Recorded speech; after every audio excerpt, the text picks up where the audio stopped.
Welcome to my YouTube channel. যিসকল ছাত্ৰ-ছাত্ৰীয়ে প্ৰথমবাৰ মোৰ এই চেনেলটি চাইছে তেওঁলোকে সাবস্ক্ৰাইব আৰু লাইক কৰিবলৈ নাপাহৰিব।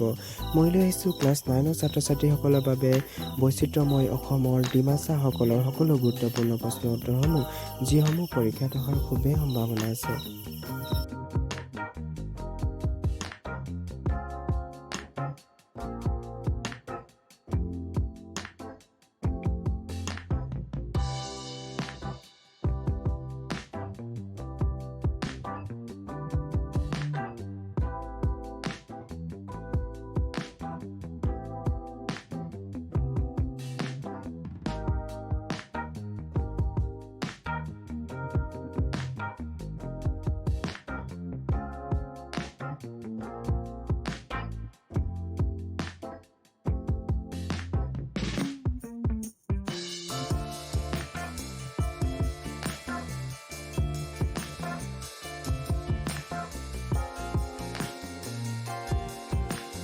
ভিডিঅ'টো ভাল লাগিছে যদি কমেণ্টত জনাবা আৰু লগতে তোমাৰ বন্ধু-বান্ধৱীসকললৈ শ্বেয়াৰ কৰি দিবা যাতে তেওঁলোকৰো সুবিধা হ'ব।